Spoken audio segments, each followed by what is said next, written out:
the pleasure to present to you Dr. Martin Luther King, Jr.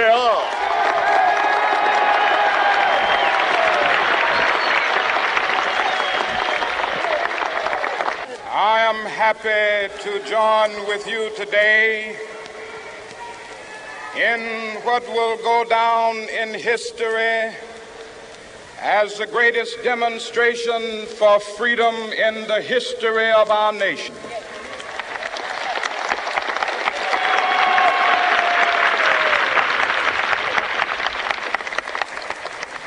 Five score years ago,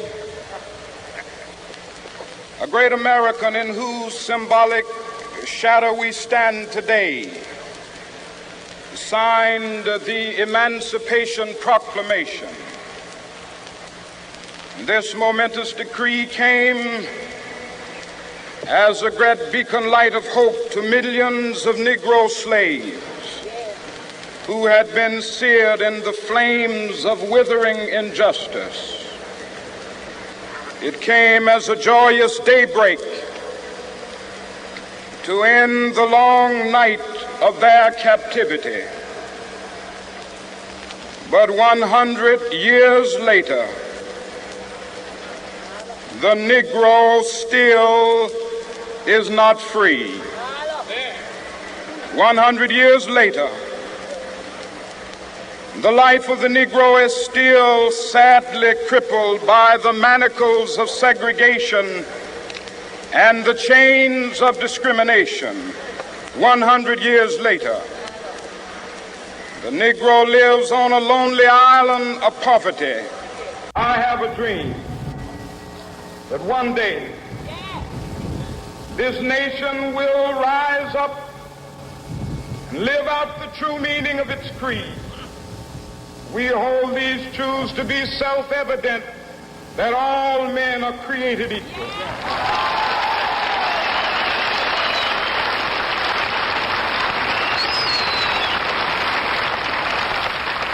I have a dream that one day on the red hills of Georgia, the sons of former slaves and the sons of former slave owners will they be able to sit down together at the table of brotherhood. I have a dream that one day,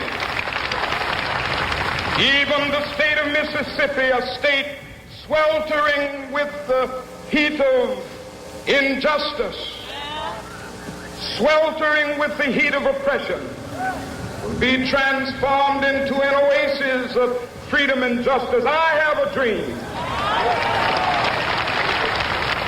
My four little children will one day live in a nation where they will not be judged by the color of their skin, but by the content of their character. I have a dream today.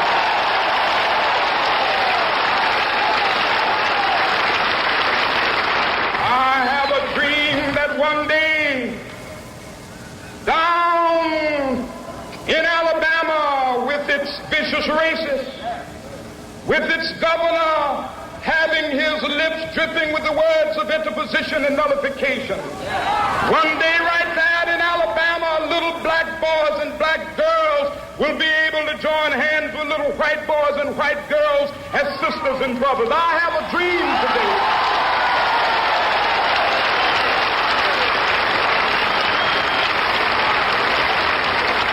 I have a dream that one day every valley shall be exalted, and every hill and mountain shall be made low. The rough places will be made plain, and the crooked places will be made straight, and the glory of the Lord shall be revealed, and all flesh shall see it together. This is our hope. This is the faith that I go back to the South with. With this faith, we will be able to hew out of the mountain of despair a stone of hope. With this faith, we will be able to transform the jangling discords of our nation into a beautiful symphony of brotherhood. With this faith, we will be able to work together, to pray together, to struggle together, to go to jail together, to stand up for freedom together, knowing that we will be free one day.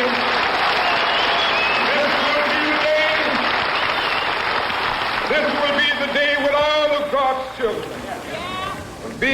to sing with new meaning, my country, tears of thee. Sweet land of liberty, of thee I sing.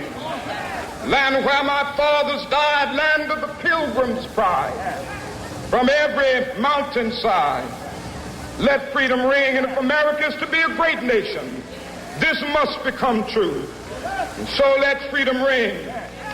From the prodigious hilltops of New Hampshire, let freedom ring.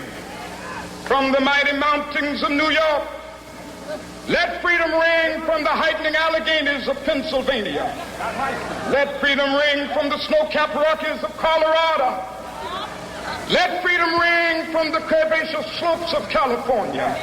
But not only that, let freedom ring from Stone Mountain of Georgia. Let freedom ring from Lookout Mountain of Tennessee. Let freedom ring from every hill and molehill of Mississippi, from every mountainside. Let freedom ring, and when it happens, when we allow freedom ring, when we let it ring from every village and every hamlet, from every state and every city, we will be able to speed up that day when all of God's children, black men and white men, Jews and Gentiles, Protestants and Catholics, will be able to join hands and sing in the words of the old Negro spiritual, free at last, thank God.